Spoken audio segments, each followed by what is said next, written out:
Untuk waktu dan tempat kami persilahkan Pastor Dani. Terima Terima kasih. kasih, Bu Lina. Saya share screen. Apakah kedengaran suara saya, ibu-ibu, bapak-bapak? Terdengar jelas. Dengar ya. Baik, terima kasih. Share screen saya juga sudah terlihatkah? Sudah ya? Jelas. Oh, oke, baik. Ibu dan Bapak, saudari dan saudara yang terkasih, terima kasih saya diberi kesempatan untuk men-sharingkan pengalaman bersama dengan Santo Agustinus. Aurelius Agustinus itulah nama aslinya, begitu ya. Seperti tadi sudah ada dalam doa-doa yang disampaikan, begitu. Demikianlah memang perjalanan Santo Agustinus, seorang yang luar biasa, seorang yang hebat, doktor honoris dari gereja yang sungguh-sungguh diberkati. Saya akan mulai dengan riwayat hidup singkat dari Agustinus kita ini. Jadi Santo Agustinus lahir 13 November 354 di Tagaste di Afrika Utara. Orang tuanya bernama Patricius, penganut agama tradisional, dan ibunya Monica. Tulisannya Monica, itu tulisan aslinya begitu. Kalau di kita ini sekarang kan Monica pakai Nika. Dan Monica seorang Katolik yang setia. Pada usia 14 tahun, Agustinus sudah tamat sekolah menengah. Dan pada usia 14 tahun juga ia menguasai bahasa Latin. Tapi Agustinus orang yang tidak pernah mau belajar bahasa Yunani dengan baik, sehingga tidak menguasai bahasa Yunani. Maka ketika dia mulai bertobat dan menerjemahkan kitab suci, dia selalu menggunakan bahasa Latin sebagai dasarnya. Menerima baptisan kudus pada usia 33 tahun 387, membentuk hidup membiara pada tahun 388 di tanah kelahirannya. Lalu tahun 391 Agustinus ke Hippo. Di sana tujuan utamanya sebetulnya mempertobatkan seorang petinggi kota Hippo yang masih menganut agama tradisional bernama Regius. Regius itu berkata demikian, saya mau menjadi seorang Katolik atau Kristen kalau Agustinus sendiri yang datang kepada saya. Itulah kata-katanya Regius. Dan Agustinus tahu bahwa di Hippo ada seorang uskup di sana. Maka dia pergi ke sana dengan harapan bahwa dia tidak akan diangkat untuk menjadi seorang uskup begitu. Namun ketika sampai di Hippo, umat di sana justru mendesak agar uskup Hippo saat itu Valerius mentahbiskan Agustinus untuk menjadi imam. Karena Valerius sudah sangat tua dan tidak dapat berbahasa Latin. Itu alasannya. Dan tahun 396 Valerius meninggal dan Agustinus pun ditahbiskan jadi uskup di Hippo. Dan Agustinus wafat pada tahun 430 dalam usia 76 tahun. Itu sedikit riwayat hidup singkat dari Agustinus.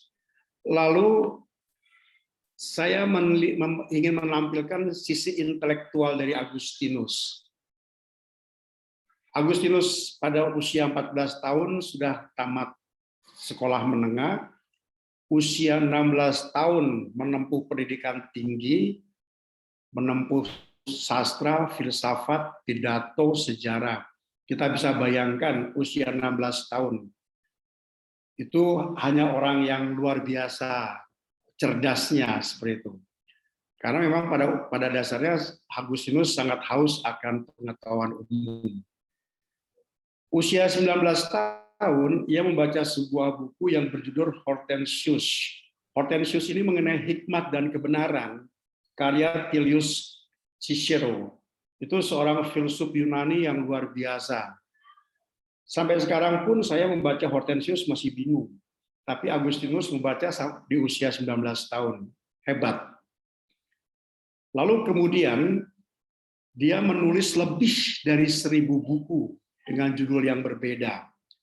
Mulai dari buku yang bersifat apologetik itu yang bersifat membela iman, buku yang bersifat eksegese, yaitu pengajaran mengenai kitab suci, meneliti tentang kitab suci, buku sastra, buku moral, sampai pedoman hidup yang kami sebut sebagai regula untuk hidup membiara, begitu. Selain itu, Agustinus juga menulis untuk lebih menyapa manusia. Dia menulis juga untuk para guru. Dia menulis juga untuk kebaikan-kebaikan pernikahan. Ia menulis untuk keperawanan suci. Ia menulis kebaikan hidup sebagai seorang janda dan lain-lainnya. Dua buku Agustinus yang sangat terkenal yang disebut dengan pengakuan-pengakuan, bukunya ini mungkin dari Ibu dan Bapak sudah pernah ada yang melihat buku ini, bahkan mungkin juga sudah ada yang membacanya, begitu. Yang ditulis tahun 397 sampai 398, dan buku yang kedua disebut dengan Kota Allah atau Komunitas Allah. Ini buku cukup lama ditulisnya, mulai tahun 413 sampai 426. 13 tahun. Luar biasa, lama sekali. Lalu buku pengakuan-pengakuan ini berisi tentang perjalanan hidup pribadinya. Mulai dari seorang pendosa hingga kehampaan dirinya di hadapan Allah. Dan buku Kota Allah berisi tentang pertentangan antara kota yang dipimpin oleh setan dan yang dipimpin oleh Allah. Itulah sisi intelektualitas Agustinus yang memang sangat luar biasa. Lalu kita masuk dalam tema kita, yaitu pertobatan sejati. Riwayat pertobatan Agustinus. Saya mau memperdengarkan sebuah lagu pada waktu kami frater-frater OSC, dan ini diciptakan oleh salah seorang pastor OSC, namanya Pastor Yan Sunyata. Kata-kata ini, kalimat dan syair lagu ini juga yang tadi sudah kita doakan bersama-sama. Lagunya kira-kira begini.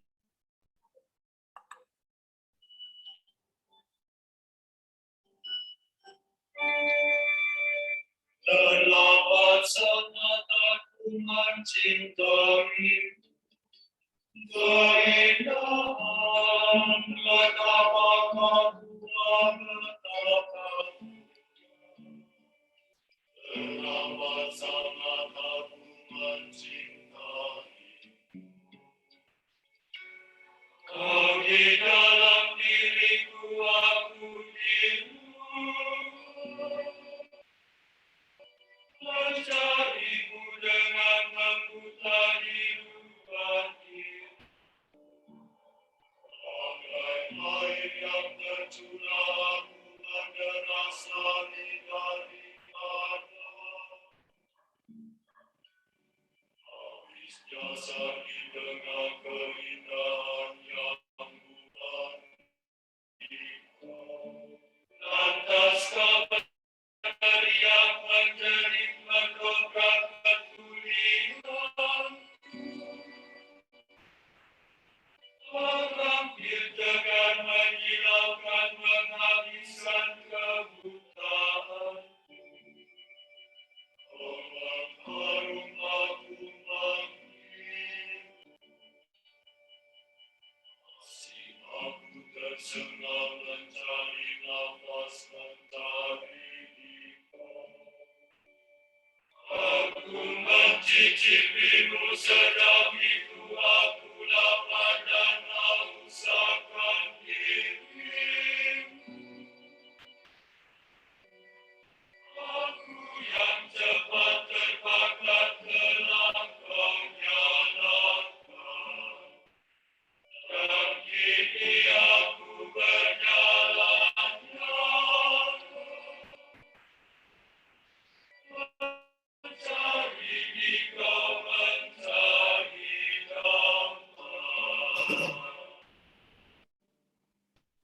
Itulah lagu yang menggambarkan riwayat pertobatan dari Agustinus yang juga tadi kita doakan.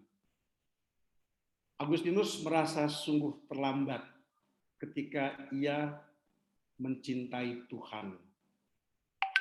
Keterlambatan menanggapi, keterlambatan membuka hati, keterlambatan untuk bertobat secara sejati. Maka Agustinus mengatakan Tuhan itu sebagai keindahan. Dia menganggap Tuhan itu pantas untuk menjadi bagian dirinya, tetapi sekaligus juga pantas, tua dan muda. Agustinus menyadari bahwa Allah itu senantiasa ada di dalam dirinya. Ketika ia sudah mulai usia 14 tahun, ia mulai sekolah, dan ia mulai membaca buku dari Cicero, dia menyadari itu sebetulnya. Karena ada pergerakan hati yang senantiasa gelisah. Dia selalu bertanya tentang kebenaran itu apa, hikmat kebenaran itu apa. Tetapi ketika disodorkan oleh ibunya Monica untuk membaca kitab suci, Agustinus melecehkan kitab suci itu. Dia mengatakan ini kitab terlalu absurd, apalagi mengenai perjanjian lama. Ini nggak masuk akal semuanya. Maka dia mulai mencari di tempat yang lain. Itulah ketika dia mengatakan, mencarimu dengan membuta di luar diriku. Seperti itu. Lalu dia mencari di mana-mana, termasuk dia juga mencari kepuasan batin dan kepuasan biologis. Maka pada usia 17 tahun, Agustinus hidup serumah dengan seorang perempuan, dan dia mempunyai seorang laki-laki, Datarius namanya. Tetapi Agustinus yang memang orang luar biasa, orang yang hebat, dia punya senantiasa kegelisahan. Kegelisahan. Maka dia katakan, aku sampai tersengal-sengal mencari nafas. Rasa-rasanya susah ini mencari yang namanya Tuhan ini. Di mana dia ada? Kayak begitu. Nah, kata-kata dia mencicipi itu ketika dia mulai mendengarkan khotbah dari Uskup Ambrosius yang begitu luar biasa. Itu baru dia mencicipi. Dan sejak itu dia mulai merasakan ada gerakan yang lain. Dia sudah meninggalkan agama yang lama dan dia membaca Plato. Tetapi dia tidak menemukan apa yang menjadi hasratnya. Jadi saya menyebut Agustinus sebagai orang yang memiliki pertobatan sejati, karena kalau bicara tentang pertobatan sejati, kita bicara tentang apa yang disebut dengan pertobatan pikiran dan pertobatan hati. Pertobatan sejati itu senantiasa mengatasi kerapuhan, mengatasi kerentanan, dan mengatasi keterbatasan kemanusiaan kita. Jadi manusia ini pada dasarnya rapuh, rentan, dan terbatas. Dan Agustinus menyadari itu pula.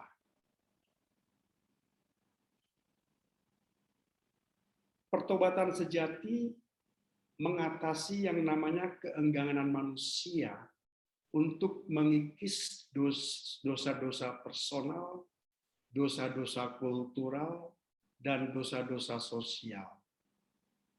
Dosa personal itu adalah dosa yang dibuat oleh saya secara pribadi karena saya melukai Allah. Sementara dosa kultural, dosa yang saya perbuat, itu saya ajak kepada orang lain sehingga menjadi sebuah culture tersendiri. menjadi kultur tersendiri. Saya misalnya seringkali berbohong, dan saya mengajari anak saya juga berbohong. Itulah dosa kultural. Dan dosa kultural inilah pada akhirnya menjadi dosa sosial. Dosa yang diamini oleh banyak orang. Maka seperti korupsi, itulah dosa sosial. Begitu. Pertobatan sejati membawa manusia pada keterbukaan wawasan, imajinasi moral. Itulah mengapa Agustinus sangat luar biasa imajinasi moralnya. Dia menulis begitu hebat. Dan ini nanti tertuang, akan saya paparkan yang bagian akhir, dalam regula atau aturan-aturan hidup membiara untuk kami para imam-imam, baik Ordo Salib Suci atau Imam Ordo Santo Agustinus, atau suster-suster Ordo Santo Agustinus, atau suster-suster OP, Ordo Pengkhotbah, mereka juga menggunakan regula Agustinus, menggunakan aturan-aturan hidup dari Agustinus. Begitu.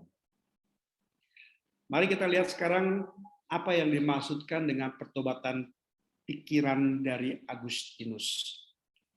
Tadi kita sudah melihat perjalanan intelektualnya Agustinus, maka Agustinus tidak dapat disangkal, memang dia adalah seorang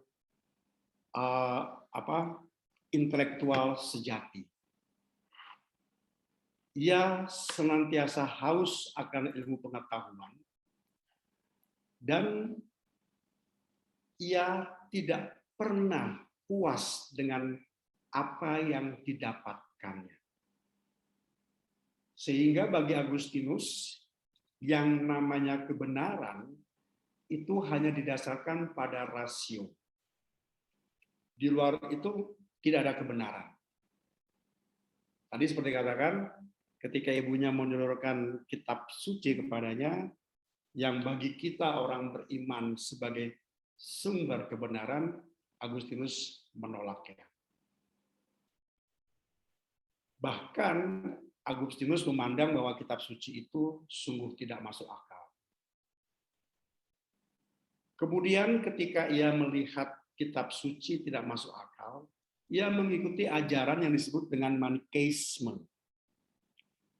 Ajaran Manikeisme ini strukturnya mirip-mirip kayak gereja, ada uskupnya dan sebagainya kayak gitu. Tetapi ajaran ini hanya mengagungkan kebenaran semata berdasarkan rasio, bukan berdasarkan iman. Padahal ada yang disebut uskupnya seperti itu. Nah, 9 tahun Agustinus mengikuti ajaran Manikeisme ini. Hingga suatu ketika karena kegelisahan intelektualnya mengenai jawaban tentang kebenaran, maka suatu hari Agustinus berdiskusi dengan pemimpin Manikeisme pada saat itu, yaitu disebut dengan Uskup Faustus. Namun Uskup Faustus tidak mampu menjawab kegelisahan intelektual dari Agustinus. Maka sejak saat itu secara batin maupun secara pikiran, Agustinus sudah mulai meninggalkan ajaran Manikeisme. Kemudian pada akhir tahun 384, Agustinus berangkat ke Milano. Di sana ia menjadi dosen retorika untuk istana. Dan ia menjadi guru yang sangat terkenal di Milan. Sebab pada saat itu, kalau seorang yang menjadi dosen retorika, maka akses ke jabatan-jabatan politik lainnya itu sangat mudah. Akan tetapi, kegelisahan Agustinus rupa-rupanya tidak lagi pada sisi intelektual. Agustinus mulai merasakan kegelisahan yang terdalam, yaitu kegelisahan batin.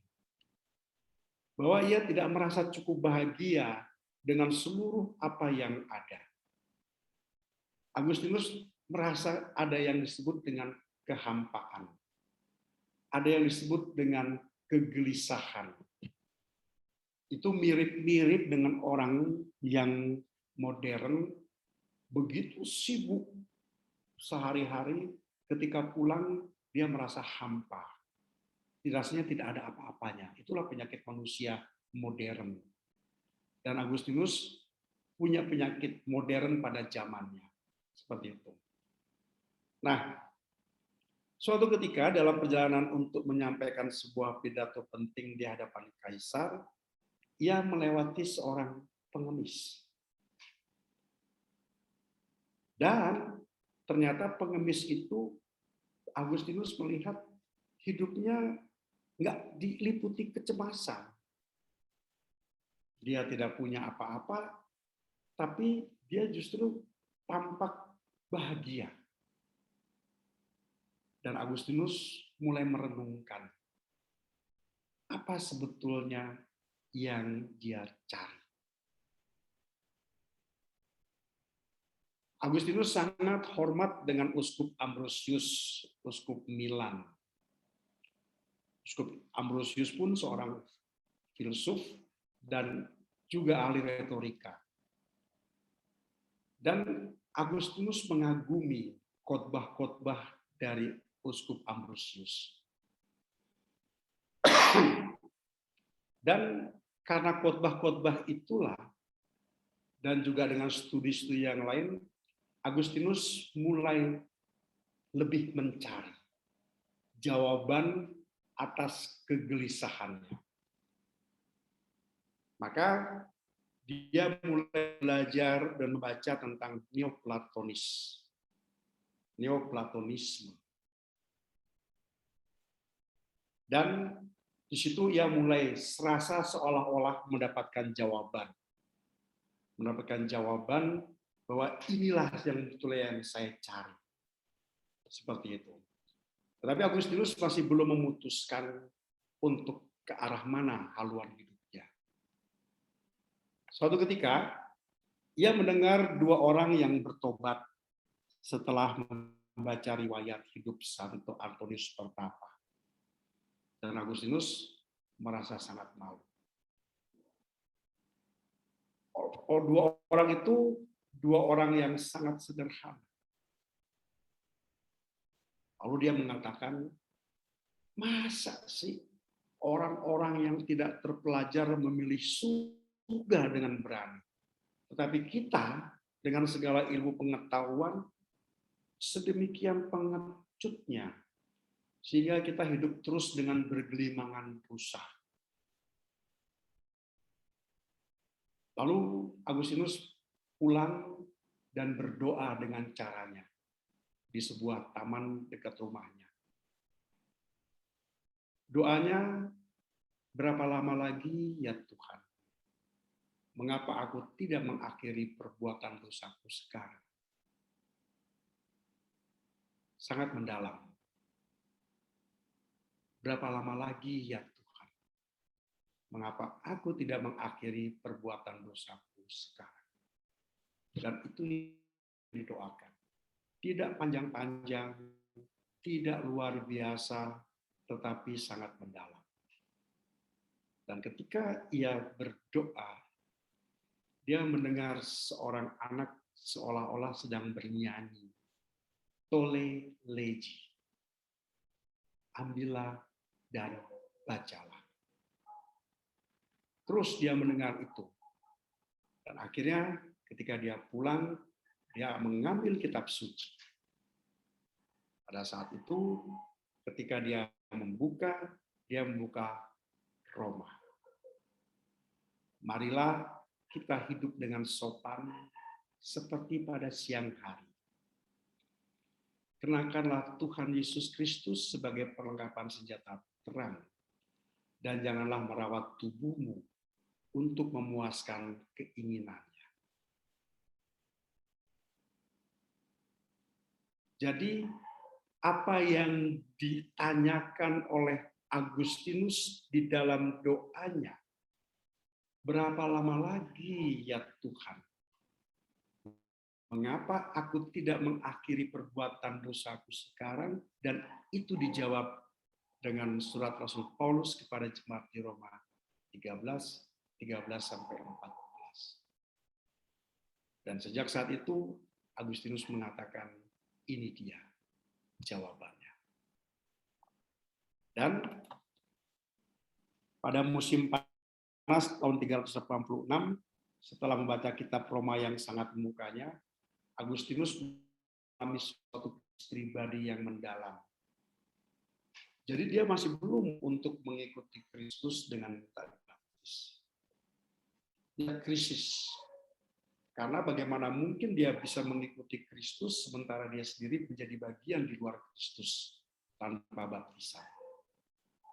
Maka pada hari Paskah 24 April 387, Agustinus dipermandikan oleh Uskup Ambrosius.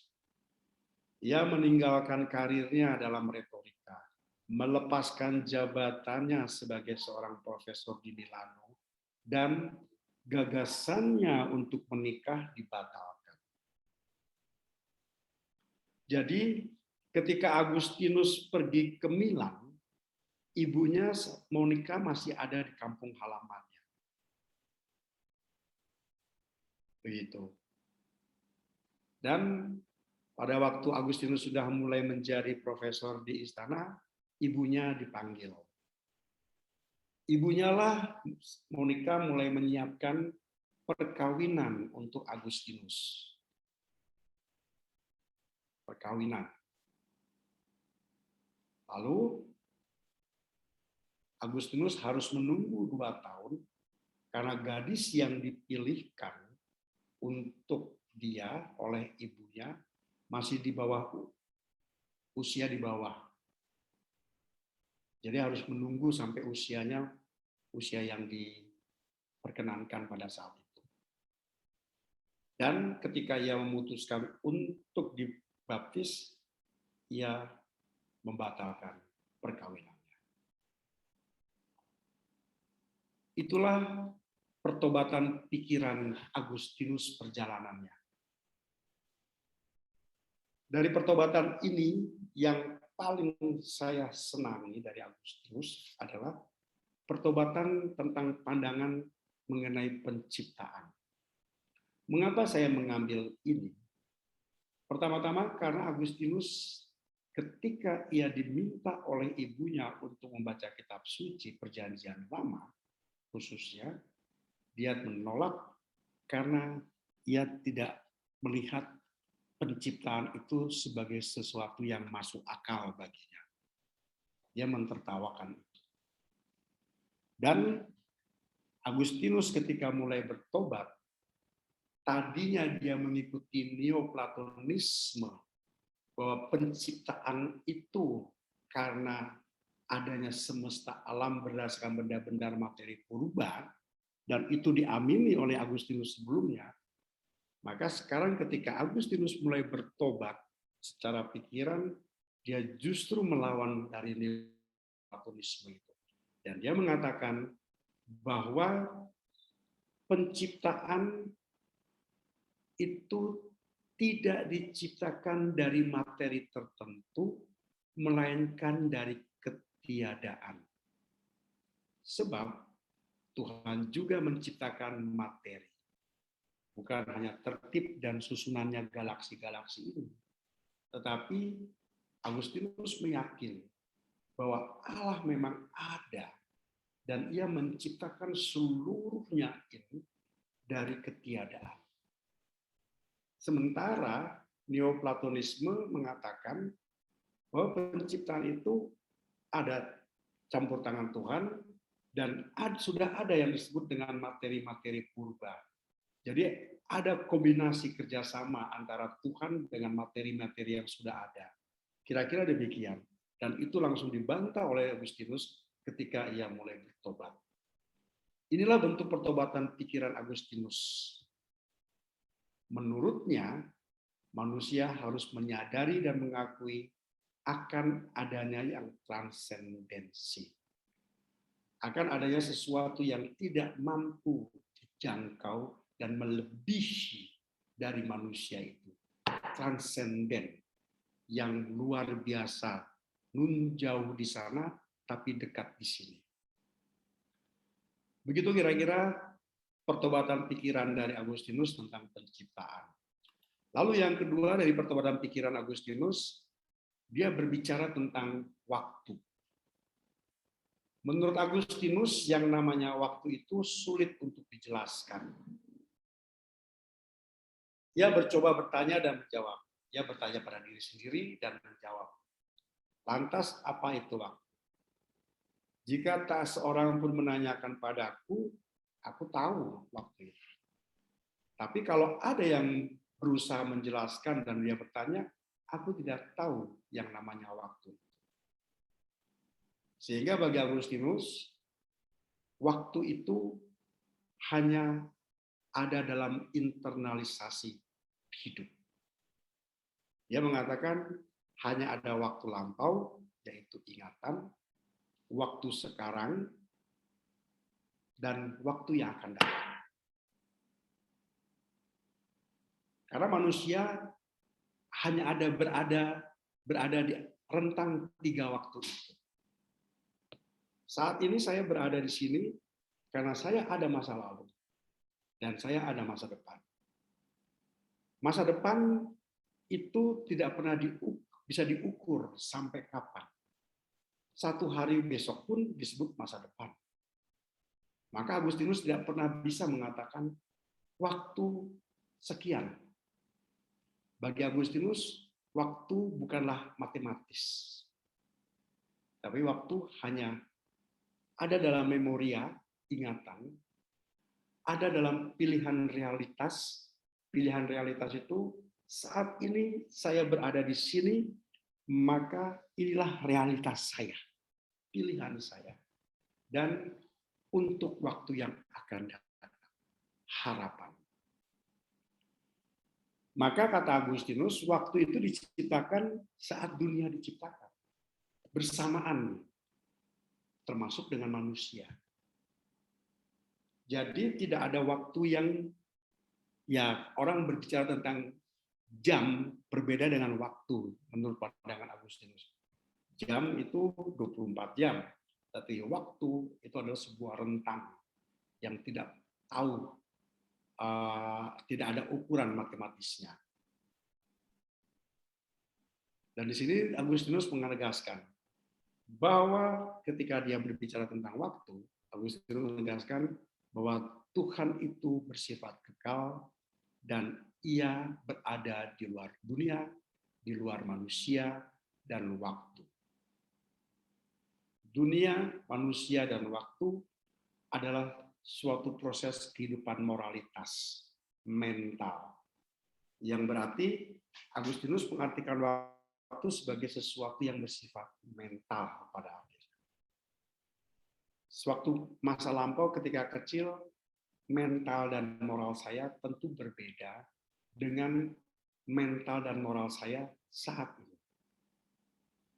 Dan mental dan moral saya ke depan. Dan Agustinus melihatnya seperti itu.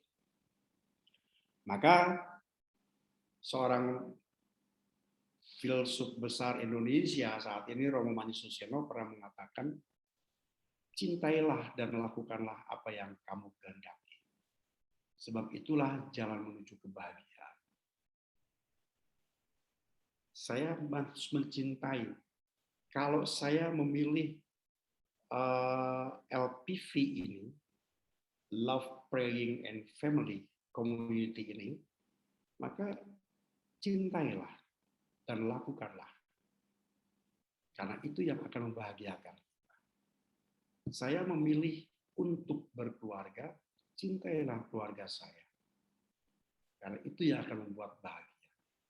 Apapun yang ada di dalamnya.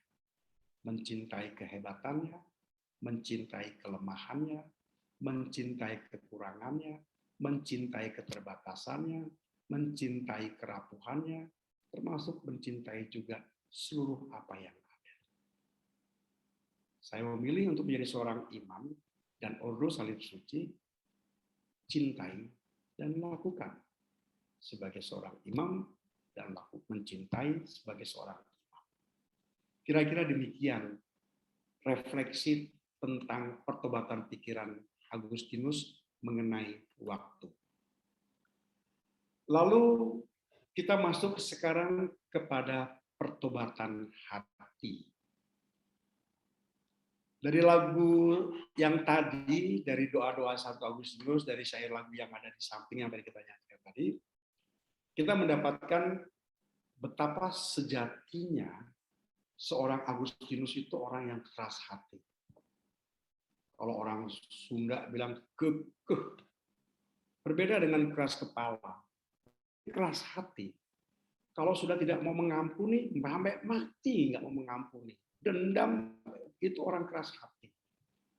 Pikirannya mungkin mengatakan, ya saya mau mengampuni dia. Tapi hatinya keras. Ketika ketemu orang yang menyakitinya, dia tidak mau. Padahal pikirannya mau. Itu yang disebut orang keras hati. Maka betapa dia kerap menolak sapaan Allah. Dan dia selalu merasionalisasikan semuanya.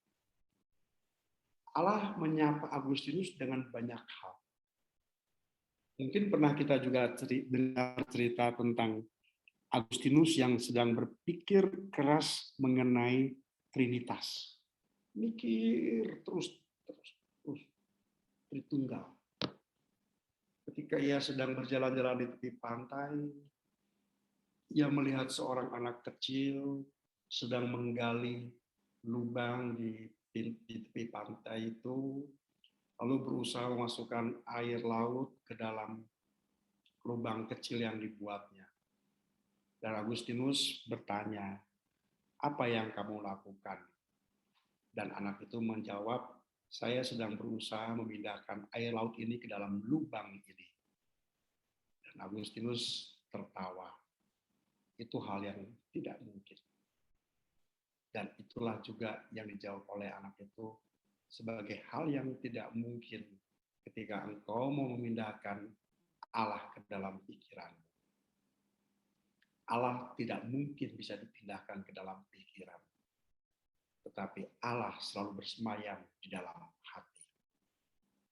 Maka Allah selalu menyapa Agustinus itu dengan berbagai peristiwa. Peristiwa yang terus dan terus yang membuat manusia gelisah. Seperti itu.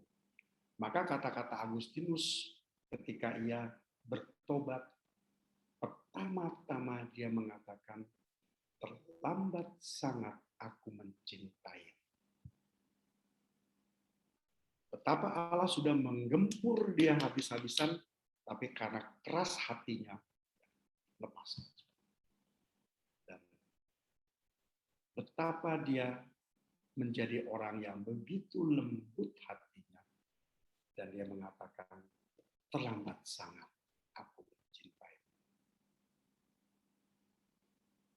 Dan hebatnya Allah, inilah hebatnya Allah. Ketika menyapa Agustinus untuk sebuah pertobatan, tidak menyapa dengan hal-hal yang luar biasa. Tapi Allah langsung menyentuh dari rasio dan hati. Rasionya disentuh melalui Uskup Ambrosius. Dan hatinya disentuh dengan sangat sederhana oleh seorang pengemis.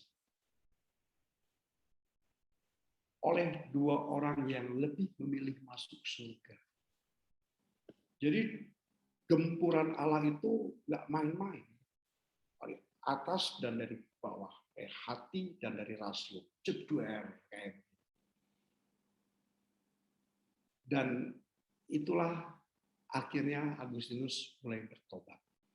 Dan ketika tahun 388 dia kembali dari Milan menuju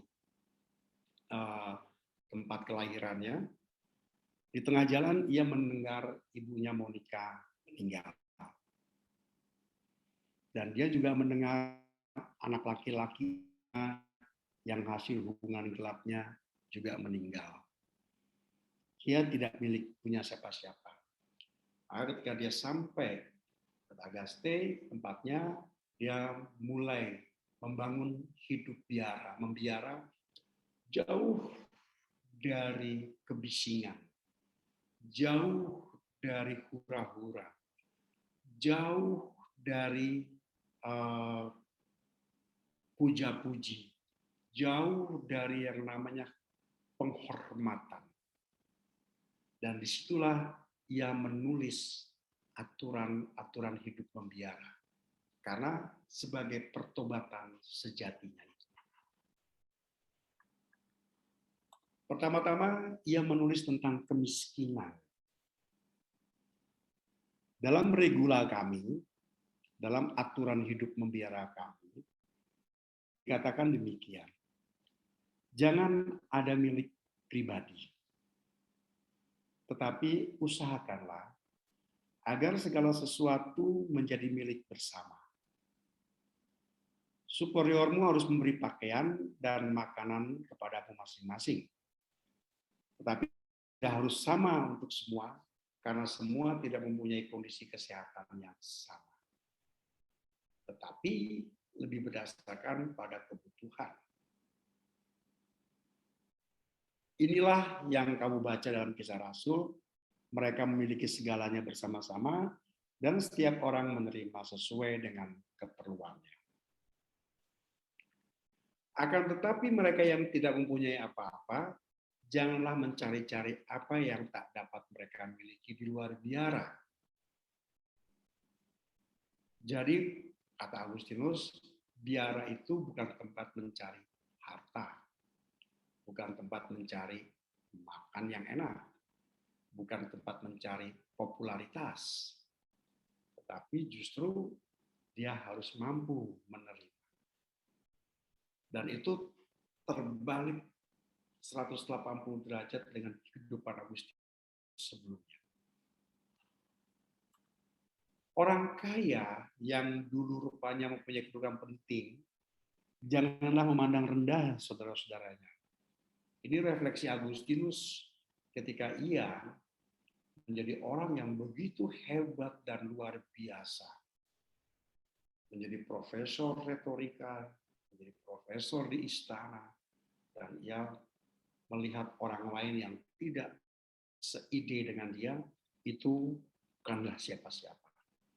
Dan pertobatan hatinya sekarang mengatakan, jangan memandang rendah saudara-saudara yang telah bergabung ke dalam persaudaraan suci, sekalipun mereka berasal dari lingkungan yang miskin. Jangan juga menganggap diri penting karena telah menyumbangkan kekayaan. Jadi, Agustinus mengatakan, semua harus hidup seperti para rasul. Hidup sehati dan sejiwa. Hormatilah Allah dalam dirimu satu sama lain, karena kamu masing-masing sudah menjadi baiknya. Itu bicara tentang kemiskinan. Bicara tentang kemurnian. Agustinus melihat kemurnian bukan saja hanya soal seksualitas, tapi juga kemurnian dalam tampilan, kemurnian dalam hal yang berbeda. Maka kata-kata Agustinus pertama-tama soal kemurnian, pakaianmu jangan sampai menyolok. Kalau kamu mau berkenan di hati orang, janganlah itu diusahakan dengan pakaianmu, tetapi dengan kehidupan yang baik. Jadi, untuk apa ada kosmetik, kata para wanita? Kosmetik itu kan untuk supaya saya tampil bisa diperhatikan. Dan Agustinus juga dulu seperti itu. Selalu mau tampil agar diperhatikan. Tapi justru dia mengatakan terbalik sekarang. Justru jika ingin diperhatikan, lakukan dengan kehidupan yang baik. Bukan dengan casing. Kalau kalian pergi keluar, berjalanlah bersama. Dan kalau sudah sampai pada tempat yang dituju, tinggallah bersama. Kalau kamu melihat seorang wanita, janganlah tetap memandangnya dengan menantang. Demikian dikatakan oleh Agustinus. Ini sebuah refleksi atas dirinya yang doyan perempuan pada sebelumnya. Tentu tak seorang pun bisa melarangmu melihat seorang wanita. Tetapi kiranya memang berdosa kalau kamu mengingini wanita atau mau diingini wanita.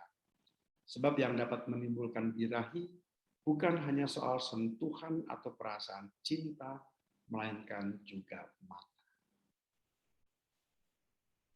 Agustinus menuliskan ini berdasarkan refleksi hidupnya yang sangat baik. Dan siapapun yang memandang seorang wanita dan ingin agar wanita itu memandangnya, janganlah mengira bahwa orang-orang lain tidak mengetahui. Kalaupun orang lain tidak tahu, Allah. Maka hendaklah kamu saling bertanggung jawab atas kemuliaan hidup. Kalau berada bersama di gereja atau tempat mana saja, kamu bertemu dengan wanita. Pertobatan hati Agustinus mengenai ketaatan. Agustinus bukanlah orang yang taat pada masa-masanya. Karena tentang rasionya itu luar biasa. Maka dengan pertobatan hatinya, Agustinus mengatakan, taatilah superiormu dengan hormat sebagai seorang bapa. Karena bagi Agustinus, seorang superior itu pilihan dari Allah. Tapi superior juga harus berusaha agar perintah-perintahnya ditaati. Superior janganlah mencari kesenangan. Oleh karena itu, dengan cara yang lebih taat, kamu memperlihatkan belas kasihan bukan hanya terhadap dirimu sendiri, melainkan juga terhadap superior.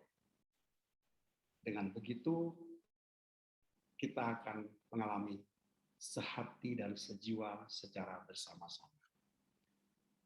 Ibu bapak, saudara-saudara yang terkasih, itulah pertobatan sejati, pertobatan pikiran dan hati dari Agustinus. Banyak hal yang bisa kita gali dari Agustinus. Maka saya mengulangi kembali apa yang saya sebut tadi di depan tentang pertobatan sejati. Pertobatan sejati Agustinus adalah pertobatan pikiran dan hati. Mengatasi kerapuhannya dia, mengatasi kerentanannya, dan keterbatasan kemanusiaan Agustinus.